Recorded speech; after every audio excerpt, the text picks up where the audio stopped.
Okay, great. So I've started the recording. Welcome everybody that's joining us or joining me live this morning to talk about your startup and how to see it from someone else's perspective. Um, we've got about 70 odd students that will be seeing this video. Um, and yeah, hopefully, it just gives everybody some perspective on what startup is all about and how to actually, train your mind or set your mind to, or give your mind some perspective on your startup journey.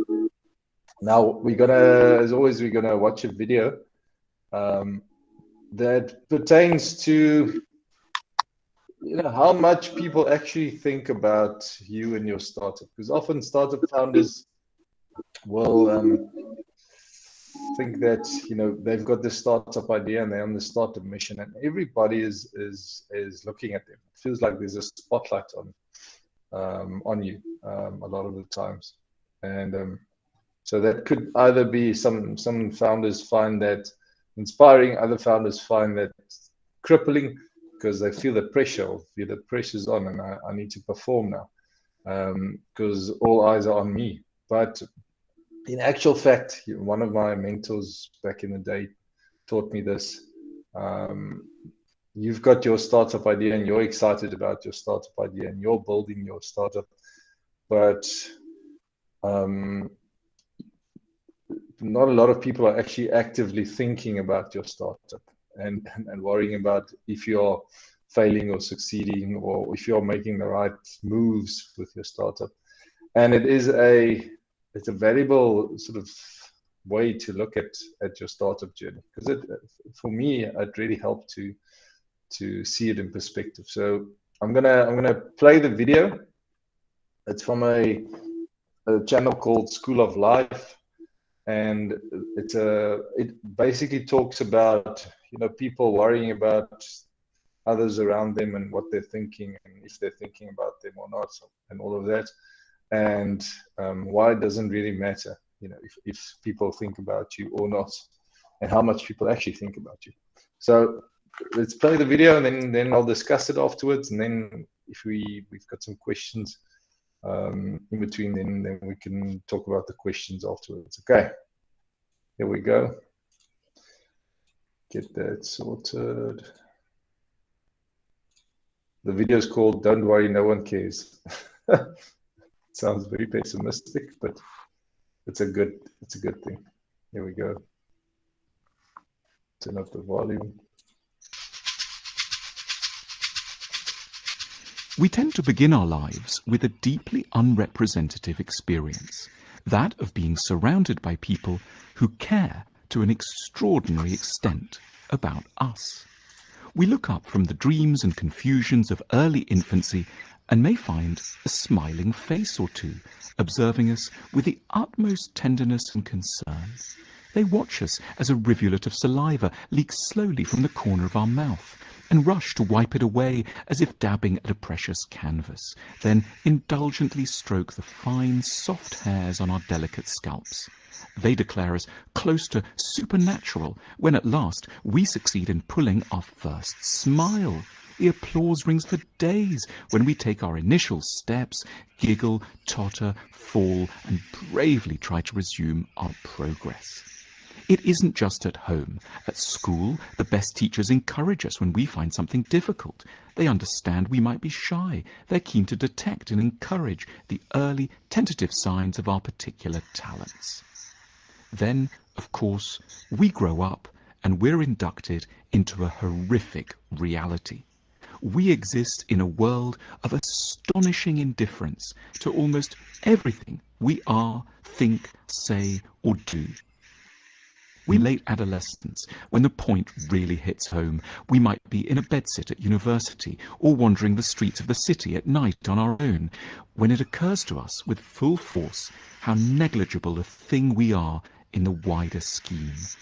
No one in the crowds we pass knows anything about us. Our welfare is of no concern to them. They jostle against us on the pavements and treat us as a mere impediment to their progress. We're tiny against the towers and brightly lit flashing advertising hoardings.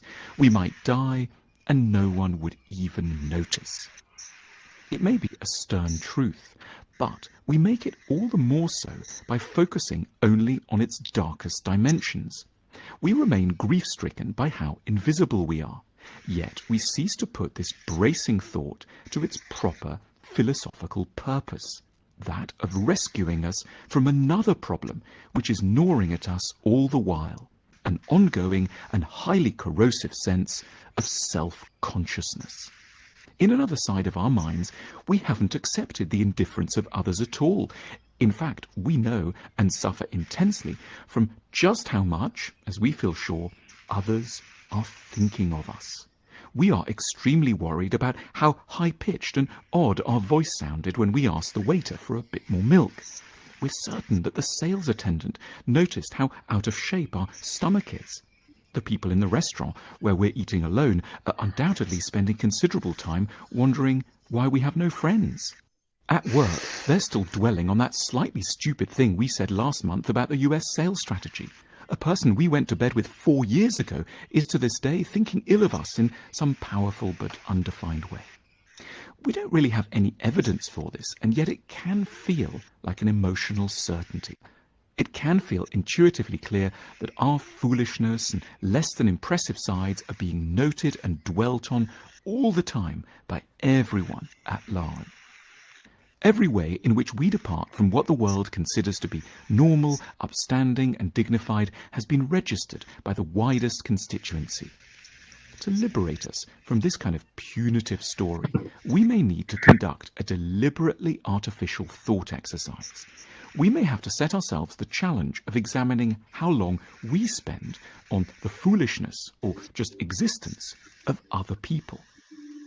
How we think and feel about other people we don't particularly know is perhaps the best guide to the workings of the average human imagination. To pretty much the rest of the world, we are the very same sort of strangers or casual acquaintances as we know and deal with in our own daily experience.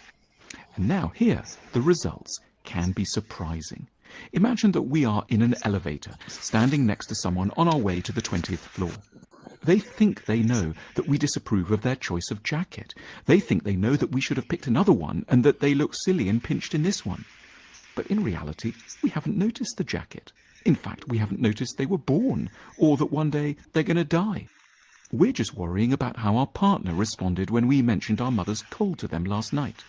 Or imagine it's well on the way into the last bit of a 2-hour meeting that we sense that a colleague's hair really is a bit different today, though we can't quite put a finger on how.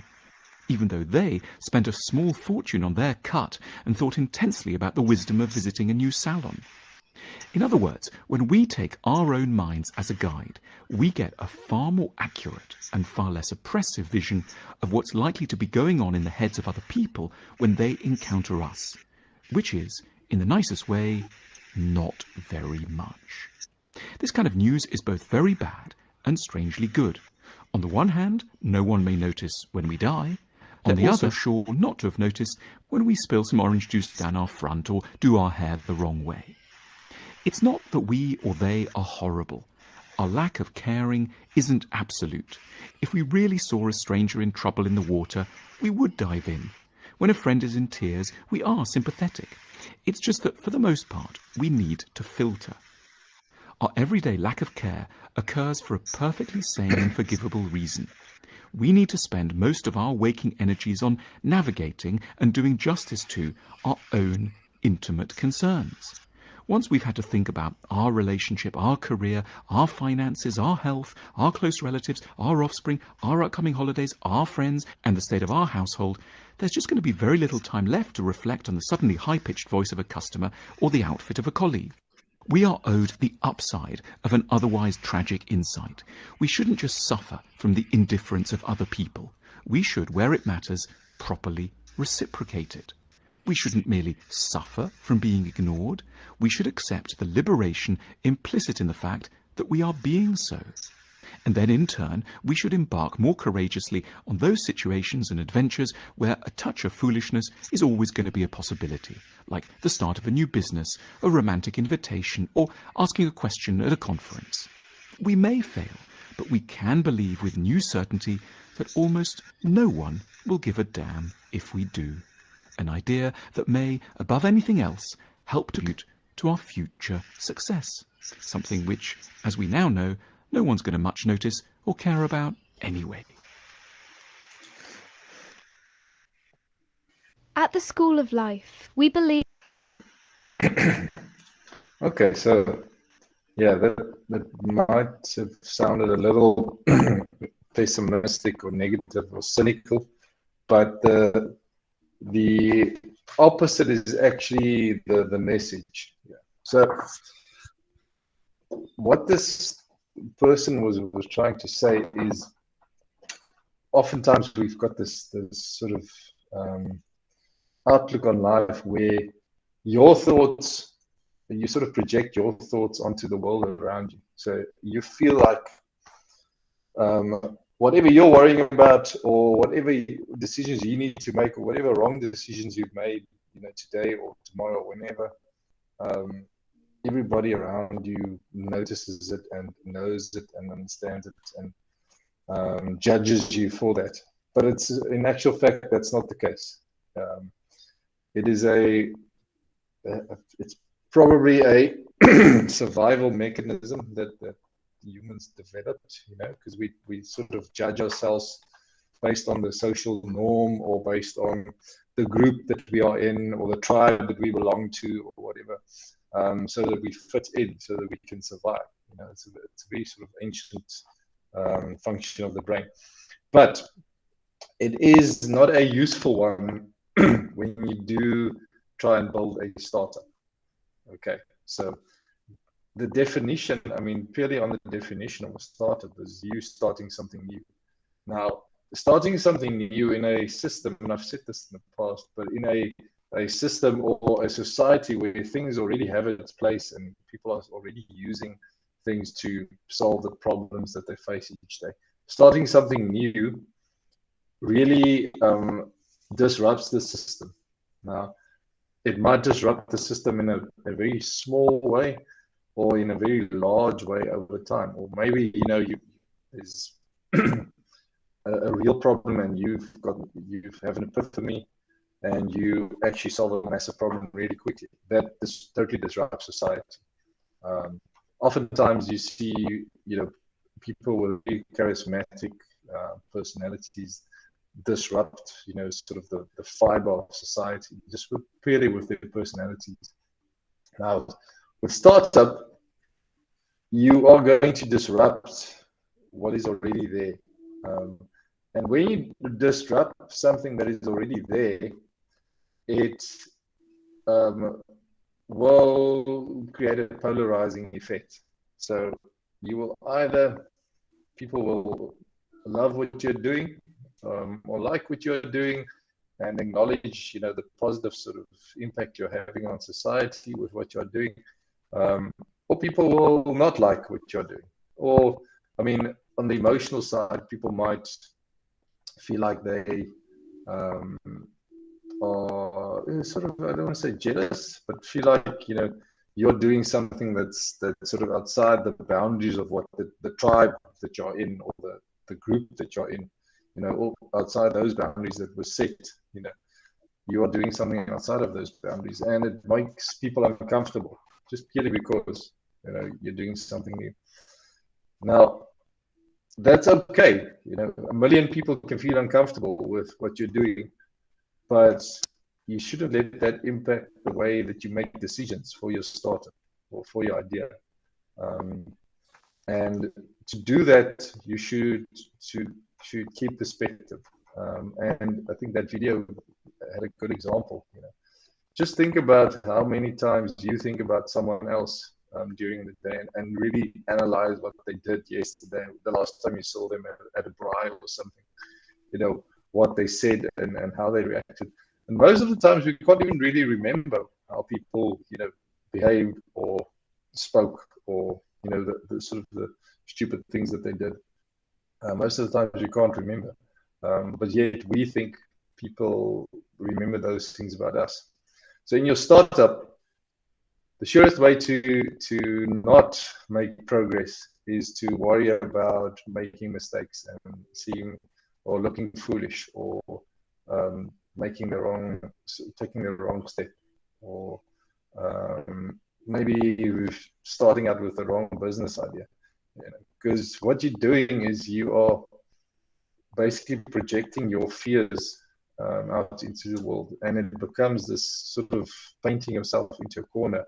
Because if you are going to pursue a startup idea, and you are going to overthink it and worry about what the impact is going to be and who's going to say what, and is this the wrong move or is this the right move or whatever, you're basically just creating an excuse on excuse on excuse for you to not proceed with your startup, and it becomes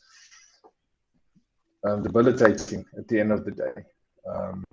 And then again, that leads to sort of almost a self-fulfilling prophecy. You don't succeed because you're worried about succeeding, or if you're taking the right steps, and then you don't succeed, and then you sort of say, well, yeah, I had reason to worry. I didn't succeed. And so that's why, I had all these reasons to worry. But it's not like that. Okay. And I want to use another example of when you go to like the Kruger Park or somewhere like that, or just a Highveld there in Gauteng, you see these massive anthills, all over the place. I know in the Kruger Park you get these massive sort of structures, but on the Highveld in general you get these anthills everywhere. And your startup basically is you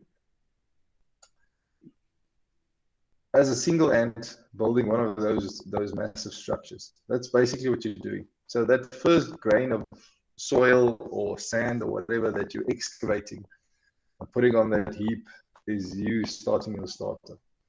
Now, no one's going to notice that. No one's really going to care about that. And even the second and the third and the fourth and the fifth, the grain of sand, no one's really going to notice it or care about it or anything. But you will eventually get to a point where you're building a sizable sort of little hill, out of sand or soil or whatever, and that's your startup that's taking shape. Now, as soon as that happens, then people will start to take interest. And other things will start to come into play. More ants might start to help you because you're building this colony, you're building this idea that they believe in. They'll start to help you excavate, and build this idea.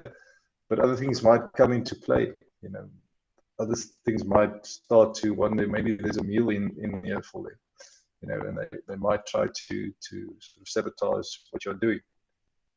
But the actual fact is you just need to keep going, and just excavate the next grain of sand and build that colony of yours or that startup.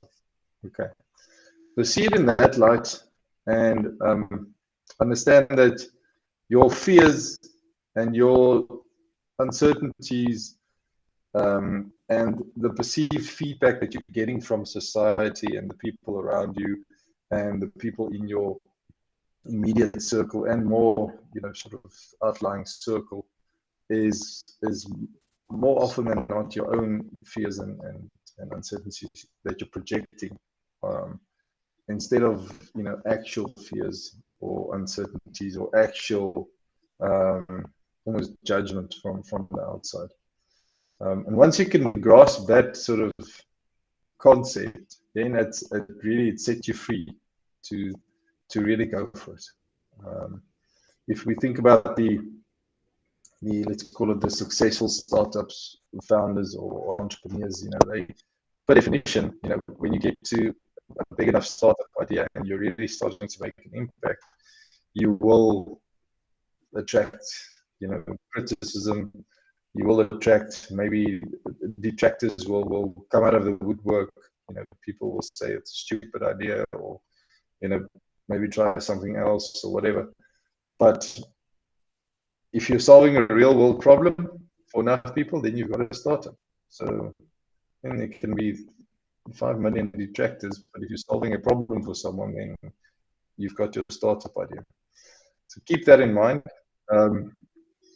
And you need to do, like I said in the video, a conscious sort of thought exercise continuously. And oftentimes, the biggest breakthroughs with your startup will happen when you actually overcome that one sort of nagging, frustrating aspect that you almost are too afraid to approach or to tackle. I've seen it with a lot of startups that I've done and that I've worked with. The founders will, and I've done this myself in my early days, you will come up with a startup idea and you will do a lot of things. Sort of you put the idea in the middle and you do a lot of small tasks around it, but the main task you should be focusing on is probably the hardest one. And your brain sort of sidesteps it. Because you're busy, you think, well, I'm working on my startup idea, but you're not solving that problem that's sitting there, and that's going to unlock massive amounts of value because it's uncomfortable to solve that problem. It's you might worry about what others are going to say. You might worry about, are you capable enough to overcome this hurdle? So you do a lot of other things. You waste a lot of time. You build a website, you register your company, you create social media accounts, you tell a lot of people about your startup idea, but the actual problem that you should be solving is still sitting there on the shelf, and you're not solving that problem to unlock the actual value of your startup because the emotional weight you attach to it is just too much, and you don't know if you can overcome it. But unlocking that and actually solving that real problem and creating that sort of scenario where it's almost like you're opening a gate and you're letting out whatever's in there, is daunting quite often, but it's very necessary. You need to let out what's in there. You need to let out the value and set it free into the world. And if you can do that, then you can start to see, well, is this actually a real problem that I'm solving for people? Is this actually going to be a real startup? And you can get the criticism, then you can get the critique from people, you can get the positive feedback, and more oftentimes than not, you can get a very good sense of if you're on the right track when you start to solve that real problem instead of just doing all these cosmetic sort of menial tasks, around your actual startup idea.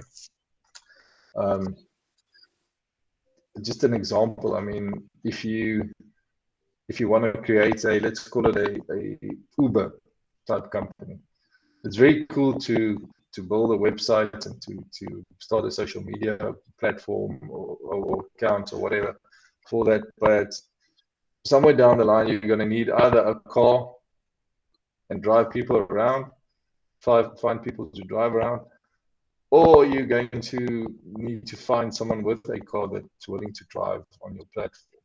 You can't get around that. If that is the business that you want to build. So just to summarize, make sure that you understand and that you tell yourself, that your startup idea is the start of a massive undertaking.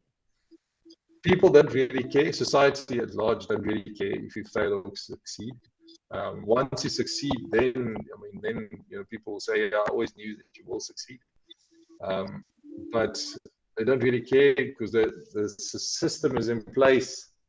Your group of people, your tribe, your society is already doing, the things that they are doing in a certain way. So they don't really care if you fail or succeed, but you shouldn't let that detract you from actually building your startup. All right. So take inspiration from that, and see it through the lens of you are changing something bit by bit. Okay, like that ant that's excavating an entire ant sort of anthill. Just do it bit by bit, and don't let people or the opinions of people detract, from your mission. And yeah, don't let that main sort of problem that you need to solve just hover there. Tackle that main problem, and the other things will sort of fall into place after that. Okay. All right, great. So, yeah, Ephraim, I agree. Yeah, naysayers is, oftentimes naysayers is just a emotional response to success. It's oftentimes not grounded in fact. What is valuable though is to get critical feedback on your idea once you've got your MVP or your proof of concept out there, and ask people to sort of pull it apart and say, well, what is wrong with this? But again, you shouldn't take it to personal. I think belief should take over, eh?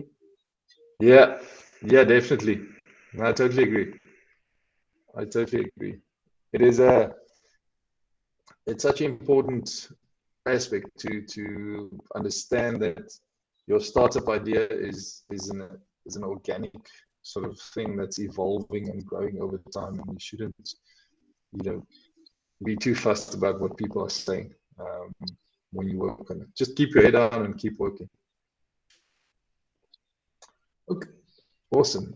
Okay, yes. So just quickly, it's Tuesday today, so there's some grading that's going to happen today. So if you want to get on on campus and complete your next module, you're welcome to do it. Grading will happen from midday onwards, and then we will. There's a few things. Ephraim, I think we should talk about your website. And I don't know if you've sent me that password yet. I need to check my emails. But we'll check. Moloka, I know you're also waiting for a meeting, so I'll send you an invite. Let's see if we can meet maybe tomorrow. Are you available tomorrow, Moloko? Yes, I think so. I think I'm available. Okay. Let's meet then. So we can keep that ball rolling as well. And I'll check. I know there's some emails that are sitting in my inbox. I'll check it and make sure I reply today to most of them. Okay. Awesome. Well, thanks everybody. It was cool. I'll share the video with everyone. Can I ask you? Yes. Can I ask before we leave? Eh? Yes. Please. So on the email you send about password on campus, for me to log in, I have to go through the link that's on that email. Yes. Yeah. You can just go through that link, but I mean it will just one time, and then you'll have it in your browser. Yeah. Awesome. Lovely. Thanks everybody. We'll talk soon. Bye. Right, cheers. Cool. Thanks, Bob. Thanks everyone. Bye-bye. Bye. Bye.